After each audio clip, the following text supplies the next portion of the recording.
Pessoal, vamos falar sobre a situação lá na Ucrânia, o que está acontecendo na linha de frente aí nas últimas horas. Vamos mostrar um vídeo sobre a ponte de Antonivka que foi atingida pelos ucranianos e também temos uma boa notícia. Parece que os foguetes ATACMS com alcance até 300 quilômetros já chegaram na Ucrânia. Vamos entender o que está acontecendo. Esse é o vídeo do dia 9 de agosto de 2022, não se perca aí, a gente tem vídeos diários aqui desde o dia 24 de fevereiro. Essas notícias foram sugeridas por Lord Bypass, Beijo do Gordo O e várias outras pessoas. O nome de todas as pessoas, junto com os links para essas abas todas no meu navegador, estão no primeiro comentário e na descrição do vídeo. Obrigado aí ao pessoal que sugeriu a notícia. Obrigado a você que está assistindo o nosso vídeo também. Se você gosta do nosso conteúdo, por favor, não esqueça de deixar o seu like e de se inscrever aqui no canal para ajudar a gente a crescer. Se você quiser doar um cafezinho também, tem um botão valeu aí embaixo. Eu agradeço a todos. Pois bem, começando vendo aqui a nossa linha de frente, não houve mais uma vez nada significativo, com exceção de um pequeno avanço aqui em direção a Bakhmut. Essa região aqui, os russos têm andado muito devagar, eles já tinham tomado Klinov há algum tempo e não conseguiram ainda tomar totalmente Prokhovsk, ainda está parcialmente em mãos ucranianas, mas eles conseguiram avançar em direção a Bakhmut. Vocês lembram, eu mencionei para vocês que até houve um tempo atrás uma foto que os mercenários do grupo Wagner estavam dizendo que já tinham chegado em Bakhmut, já tinham invadido Bakhmut, coisa e tal, e eu avisei que não tinham invadido Bakhmut, que aquela área ainda era uma área contestada e era justamente mais ou menos por aqui, era um monumento na entrada da cidade, né? Então é alguma coisa por aqui, e parece que agora os russos conseguiram avançar até essa posição, né? É um avanço extremamente lento, a gente vai ver daqui a pouco que os russos conseguiram avançar apenas 10 quilômetros no total depois dessa pausa que eles fizeram no início de julho. Então, realmente, muito pouca coisa que eles avançaram, mas não deixa de ser um avanço. É preocupante, pode ser que em breve a gente tenha a batalha aqui de Bakhmut. Esperamos que os ucranianos consigam repelir esse avanço russo por aqui, né? Não teve novidades aqui em Pisk. A gente sabe que está havendo também muita batalha por aqui nessa região, aquela briga aqui em Adivka e Pisk, mas de ontem para hoje não teve nenhuma novidade. E no resto não teve nada de significativo na linha de frente, né? Existe alguma indicação de que aqui houve mais avanço ucraniano nessa região, tá? Lembra que aqui em Izium, né, já liberamos Dovenk, Sulivka e agora também essa outra cidade aqui de Brasivka também foi liberada pelos ucranianos. Então repara como é que avançou bem aqui a linha de frente nessa região, né? E lembra que também em Borodchny os ucranianos já estão lutando próximo a Pazivka, então ou seja, já avançaram uma área muito grande aqui realmente. Essa região toda aqui próxima a Izium, os russos estão abandonando. Aparentemente, os ucranianos estão conseguindo retomar essa área, o que é algo muito positivo, principalmente porque protege Sloviansk. O principal vetor de ataque que os russos tinham é justamente ao norte de Sloviansk. É lógico, existe a possibilidade de depois eles fazerem aqui pelo sul, mas eles estavam bem mais próximos por aqui e agora já foram afastados. Agora, o grosso da batalha agora está aqui em Kherson, na região sul aqui da Ucrânia, que é para onde, inclusive, as tropas de Izium foram retiradas justamente para apoiar essa região aqui, devido a uma iminente contraofensiva ucraniana. E a gente teve aqui algumas boas notícias de ontem para hoje. Olha só, essas duas cidades aqui tiveram ataques em depósitos de munição. Então essa primeira aqui é Enichesk. A gente tem aqui a imagem, apenas a imagem estática, mas é muito próximo da Crimeia, ou seja, atingiu aqui um depósito de munição russo nessa região. Lembra que quando começaram os ataques com os HIMARS, o que os russos fizeram foi justamente jogar os depósitos de munição para a região costeira, para deixar longe do alcance do HIMARS, né? Os GMRLS, que eram os foguetes H-31, que era provavelmente o foguete que a Ucrânia estava usando, ele tem um alcance de 95 quilômetros de distância. Então, se você pegar esses trechinhos aqui, essas cidadezinhas aqui, bem na beirada aqui do mar, você dá mais de 95 quilômetros e aí não conseguiria ser atingido com o HIMARS com esse foguete específico. Porque lembra, o HIMARS ele é um lançador de foguete, o alcance mesmo depende do foguete que você usa. E também o outro ataque foi em Novoleksivka, uma outra cidadezinha aqui também um ataque em depósito de munição. Tem a imagem aqui que foi filmada pelos próprios russos, mostrando a nuvem aí vinda do depósito de munição, né? E aí a grande questão que o pessoal faz a conta aqui, que o ponto mais próximo para esse ataque é de justamente 150 quilômetros, ou seja, não é apenas um pouquinho mais do que o alcance do HIMARS, né? Porque o alcance do HIMARS é 95 km. Se você falasse assim, tá 100 km, você pode achar que de repente eles deram uma acochambrada ali, deram um jeito de esticar um pouquinho, né? Perderam um pouco de precisão e atingiram ali. Na verdade, o HIMARS com precisão, ele vai até 80 km. 95 km, o HIMARS, digo, o H-31, que é o GMLRS. Ele vai até 80 km com precisão, 95 ele consegue atingir. E aqui foi a 150 km, muito além da capacidade do GMLRS. Então a suspeita que existe é justamente algo que já vinha sido cozinhado aí nos bastidores da guerra, né? A seção de mísseis ATACMS, que são mísseis que têm até 300 quilômetros, que seriam a geração seguinte do HIMARS, né? Ou seja, é um foguete maior, ele tem uma carga explosiva maior também e um alcance muito maior. E lembra que também o HIMARS ele ainda tem um outro tipo de míssil que vai até 500 quilômetros, mas esse os Estados Unidos já falou que não vai fornecer, porque é um míssil que tem uma série de características especiais. A gente falou sobre isso no nosso vídeo lá do Visão Libertária, falando sobre o HIMARS, né? De qualquer forma, o ATACMS, ele inicialmente não foi enviado, mas agora parece que sim, parece que os ucranianos têm esse tipo de arma, porque justamente começaram a atingir alvos bem mais distantes da linha de frente, né? E, além disso, é importante notar uma outra coisa. Se você for aqui em Novoleksivka, existe aqui um hub ferroviário importante, justamente que liga aqui na Crimeia, né? Repara, a Crimeia é uma península, né? Ela é ligada ao continente apenas por esse trechozinho aqui. Então aqui você tem uma estrada que é uma estrada rodoviária, tem ferrovias e coisa e tal. Mas além disso, ela tem algumas ligações via ponte, né? Então ela tem, por exemplo, isso daqui, ó. Aqui é uma pontezinha, tá vendo? E tem a ponte ferroviária aqui do lado também, que chegam justamente aqui em Novoleksivka. Isso aqui são rotas alternativas para se chegar nessa região a partir da Crimeia, chegar em Kherson a partir da Crimeia.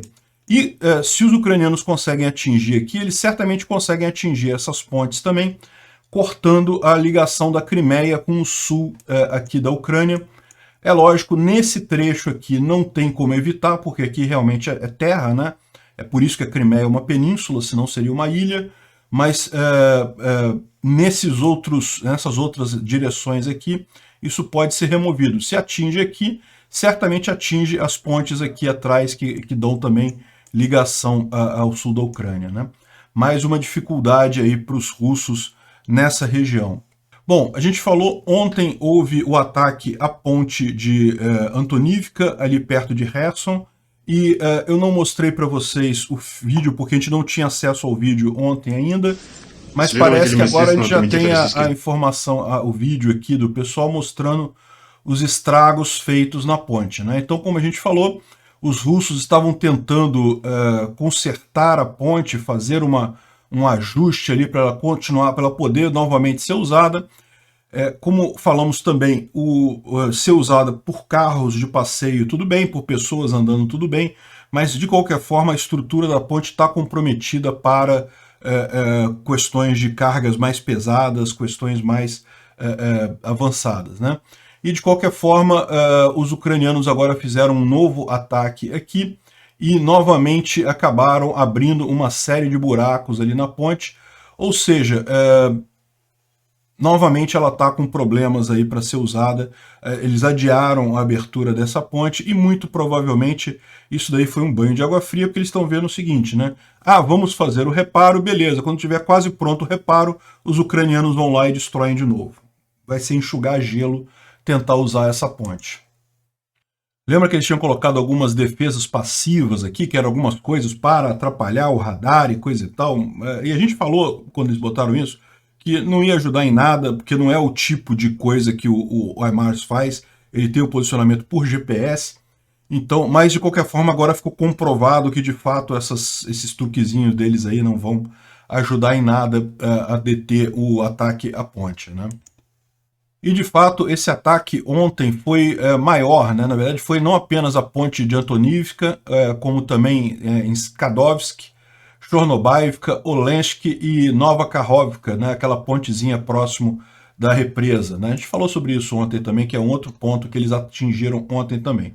A gente não tem imagem desses outros lugares, mas a gente sabe que eles foram atingidos aqui, e a ideia é justamente mais uma vez impedir que os russos consigam facilitar a logística deles aqui na margem direita do rio Dnipro, né?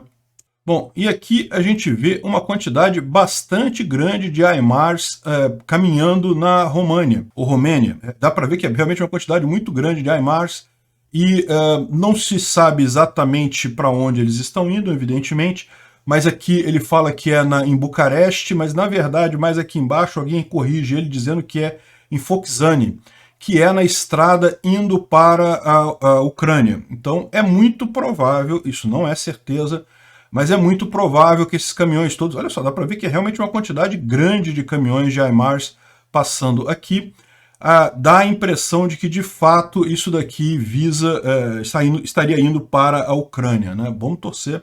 Realmente dá para contar aqui uns 14 caminhões HIMARS, lembrando que a Ucrânia já tem perto de 20 HIMARS lá no campo, chegando mais 14, isso aumentaria para 34, né? Uma coisa significativa realmente, se forem só esses também, porque o vídeo corta aqui, possivelmente ainda tem mais caminhões vindo lá atrás, né?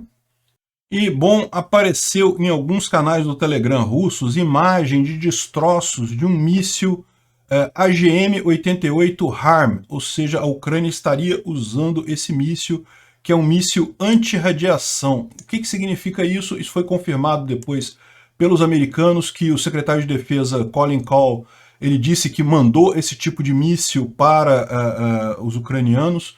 E o que é esse míssil, né? Ele é um míssil que se guia pela radiação, então ele é muito fácil de você identificar. Ele identifica, por exemplo, equipamentos de radar, equipamentos de embaralhamento de comunicações, equipamentos que irradiam muita radiação. Ele se guia por isso e atinge esses equipamentos. É um míssil muito moderno, é um míssil que pode ajudar muito a Ucrânia.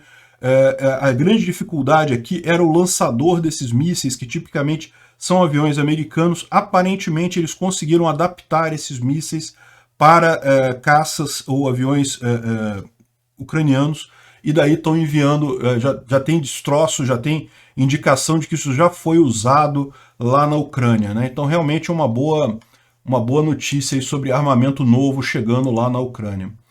E sobre essa questão da ajuda americana para a Ucrânia, né, tem um vídeo nesse canal aqui, Task Purpose, é um canal de um soldado americano que já batalhou no Iraque, coisa e tal, em várias batalhas, e ele fala sobre questões militares. É bem interessante o canal dele, eu recomendo. E ele fala sobre uma questão aqui, qual que é afinal essa ajuda americana para a Ucrânia, né? E daí ele critica os Estados Unidos, porque ele diz que os Estados Unidos não estão mandando armas o suficiente, que daquele pacote de 50 bilhões de dólares, que era 31 bilhões de dólares americanos e mais 20 bilhões de dólares de outros países e coisa e tal, que juntou 50 bilhões de dólares de ajuda para a Ucrânia, mas que, na verdade, se você olhar ali, a maior parte daquilo é equipamento para o próprio americano, para o próprio exército americano, para os outros países, para a inteligência americana, não sei o que lá. E o que foi realmente de armas para a Ucrânia era uma coisa muito diminuta, e ele está criticando os Estados Unidos. Acho que os Estados Unidos deviam mandar mais, porque a impressão que dá é que os Estados Unidos simplesmente querem só tentar que a Rússia não consiga avançar, mas não querem dar armas suficientes para a Ucrânia fazer a contraofensiva e recuperar os territórios invadidos pelos russos, né? Mas a verdade é a seguinte, a minha visão dessa coisa é que, de fato, os Estados Unidos estão fazendo muito pela Ucrânia, estão mandando muitas armas para lá, e no final das contas essa briga é a briga da Ucrânia. É o que eu falo, a Rússia não está perdendo para a OTAN, não. Se a OTAN entrar nesse negócio é outro patamar. A Rússia está perdendo para a Ucrânia mesmo, e essa guerra é da Ucrânia, e a Ucrânia tem capacidade de ganhar disso daí, e está recebendo os armamentos, e a coisa toda está andando num ritmo muito melhor do que muita gente pensa, né? Por exemplo, o próprio pessoal aqui comentando aqui embaixo fala na questão do treinamento, que é uma coisa muito importante. O que está acontecendo nesse momento lá na Ucrânia é justamente a mudança do foco dos militares ucranianos do equipamento soviético para o equipamento da OTAN. A Ucrânia vai sair dessa guerra pronta para entrar na OTAN, com todos os padrões da OTAN, de militares, de equipamentos, de mísseis. Então, na verdade, isso é uma coisa muito mais avançada do que meramente uma ajuda militar, né? Então, concordo que talvez os Estados Unidos pudesse fazer mais, pudesse mandar mais armas, mas não vejo isso como um grande problema. Não creio que os Estados Unidos esteja querendo ajudar a Rússia ou só evitar que a Rússia avance. Não, não. Pode deixar que os ucranianos vão saber fazer isso direitinho, né? E a boa notícia é que ontem a gente teve mais um pacote, na verdade, o maior pacote de ajuda militar até o momento, que incluiu um monte de munição para HIMARS, talvez tenha incluído aqueles HIMARS também, né, que a gente viu ali no vídeo, um monte de munição para o Obus 155 e mais um monte de informação aqui, e importante, né, o NASAMS, né, que a gente falou que é um sistema antiaéreo muito poderoso, que vai permitir que a Ucrânia evite ataques russos, aí, como tem acontecido naquelas cidades mais do interior do país, né? Enfim, mais um monte de ajuda lá para a Ucrânia. Aqui no Instituto para Estudo da Guerra, eles focam naquela questão ainda da usina de Zaporizhia, ou a Enerhodar, que a gente já falou aqui ontem, e parece que está circulando aí em alguns grupos de Telegram uma mensagem que seria supostamente do Major Valery Vasilev, dizendo que a Rússia colocou minas, colocou explosivos na usina nuclear de Zaporizhia e que a usina vai ser Rússia ou vai ser deserto, vai ser um deserto escorchante, né? Ou seja, no final das contas, que se a tropa russa for obrigada a sair de lá, que vai explodir a usina. Eu não creio que eles vão fazer isso, eu já expliquei para vocês, ali é perto demais da Rússia para eles fazerem esse tipo de coisa. Uma eventual explosão dessa usina causaria danos para a Ucrânia? Evidentemente, seria terrível, tal como foi Chernobyl, né? Seria algo realmente trágico. Mas, tal como Chernobyl aconteceu, né, a maior parte do dano de Chernobyl, na verdade, é no território bielorrusso. Bielorrússia perdeu muito mais do que a Ucrânia em termos de área perdida. Por quê? Porque no momento que você tem uma explosão de uma usina dessa, para onde vai aquele pó radioativo depende do vento, depende de um monte de condição. A Rússia também perdeu áreas no ocidente de Chernobyl. Tem áreas até hoje na Rússia que não podem, ninguém pode morar lá, ninguém pode cultivar nada por causa da nuvem de Chernobyl. Vão fazer esse negócio em Zaporizhia? Eu não acredito que eles teriam coragem de fazer isso, porque isso seria um tiro no pé da própria Rússia. O que está acontecendo aqui, a gente sabe o que é o desespero dos russos, eles querendo usar essas cartas de bomba nuclear, de explodir usina nuclear e coisa e tal. Por quê? Porque eles sabem que não tem alternativa. Aqui a inteligência inglesa faz um apanhado na frente de batalha e eles falam justamente que a melhor coisa que os russos conseguiram nos últimos 30 dias foi ali próximo a Bakhmut, né? Como a gente mostrou, eles conseguiram de fato avançar muito pouco, avançaram só 10 quilômetros em 30 dias, o que é praticamente nada. E por outro lado, eu tenho que acrescentar, eles perderam muito mais do que isso em Izium, tá? Então, em termos de área total controlada pelos russos, houve diminuição nesse meio tempo. Bom, sim, ontem teve uma imagem que circulou em alguns canais russos, aqui, ó, de trens com caminhões chineses que estariam, isso aqui seria em Rostov, e seriam caminhões chineses indo talvez ajudar lá a Rússia na frente de batalha, né? Bom, a gente não sabe nada dessa história, a China nega que tenha enviado equipamento para ajudar a Rússia. Aqui só mostra caminhões mesmo, não mostra nada além disso. Dá para ver aqui a bandeirinha chinesa, coisa e tal, mas não dá para ver nada de arma especificamente, apenas caminhões de logística, e não dá para saber de fato se isso daí veio da China mesmo, ou veio via Irã, veio via algum outro país, porque pode ter acontecido isso. Segundo o pessoal que gravou isso daqui, a pessoa disse que viu em outros trechos desse comboio também armas chinesas também ali, né? Não tem filme das armas chinesas, não tem foto das armas chinesas. Então, a minha avaliação sobre isso daqui é que é muito mais uma propaganda russa para dizer, olha só, a China está ajudando a gente, coisa e tal, para dar uma animada nas tropas russas, porque as tropas russas estão se sentindo acuadas, a cada dia mais os americanos ajudam os ucranianos, os russos não conseguem fazer nada contra os HIMARS, então certamente eles estão com a moral baixa, isso daí foi alguma coisa para tentar animar a moral do pessoal russo. Não me parece alguma coisa séria, tem muito pouco caminhão aqui para fazer alguma coisa de diferente, então, sinceramente, mesmo que por hipótese tenha sido mesmo a China apoiando, ela não vai apoiar abertamente com quantidade significativa as tropas russas nessa região, né? De qualquer forma, vamos ficar de olho para ver se tem alguma outra indicação de ajuda chinesa, né, aos russos. Falando mais sobre sanções e outros aspectos econômicos lá na Rússia, parece que inspecionaram 27 sistemas de armas russos e encontraram 450 componentes eletrônicos que são fabricados no Ocidente. Empresas nos Estados Unidos, Europa e na Ásia, mas de países que estão participando das sanções, né? Isso mostra como é complicado para a Rússia conseguir esses chips, esses elementos, né? É verdade, eles falam que pode estar havendo a chamada cadeia de suprimento oculta, né, através de contrabando e coisa e tal, mas a verdade é que esse tipo de cadeia nunca consegue suprir a quantidade necessária para esse tipo de arma. Então isso mostra por que a Rússia está com dificuldade de reforçar o estoque de arma na frente de batalha, né? Bom, saiu um artigo na Reuters dizendo que começaram a ser feito o canibalismo de aviões lá na Rússia, ou seja, na verdade isso já está acontecendo há algum tempo, tá? O que eles estão tendo agora é informação que isso já está virando uma prática comum, o canibalismo de aviões na Rússia, tirar peça de um avião para fazer o outro funcionar, porque eles não têm acesso a peças agora importadas, e segundo eles, isso ainda permite que eles voem até 2025. Eu não acredito nisso. O que acontece? Embora você possa sim tirar peça de um avião para botar em outro, a questão toda é que existem peças que desgastam, que dão problema mais rápido do que outras. Então, no final das contas, você vai esgotar todos os aviões com aquela peça em todos os aviões e no final das contas vai ficar sem do mesmo jeito. É muito mais rápido. Esse processo de canibalismo nunca dura muito tempo assim. Não é à toa que estão pedindo para os pilotos, a gente falou aqui outro dia, frearem menos os aviões lá na Rússia, né?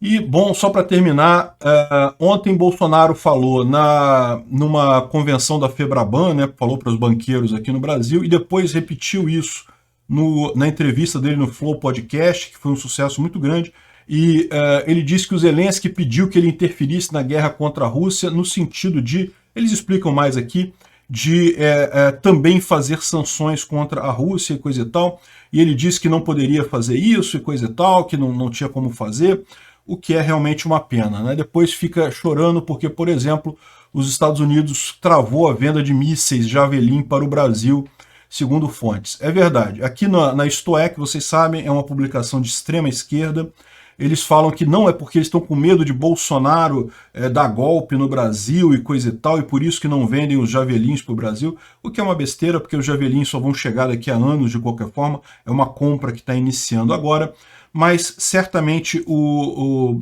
governo americano está tratando com má vontade essa compra de Javelins pelo Brasil, até porque o Brasil se recusou a mandar munição para os tanques Leopard lá na Ucrânia, e isso acabou atrapalhando os planos de mandar esses tanques da Alemanha para ajudar a Ucrânia. Então, certamente, como o Brasil está fazendo corpo mole nessa guerra, está ficando em cima do muro, o que é um absurdo, ficar em cima do muro é a posição errada. Certamente por conta disso o exército americano não está com tanta pressa assim em autorizar o Brasil a ter acesso a armas. Se preparem, isso vai piorar. Obrigado por assistir o vídeo até o final. Além de curtir, compartilhar e se inscrever no canal, considere se tornar patrocinador com valores a partir de R$ 1,99. Clique no botão Seja Membro abaixo para saber as condições e vantagens de patrocinar o canal. Mais informações sobre o nosso projeto, visite nossos sites indicados na tela.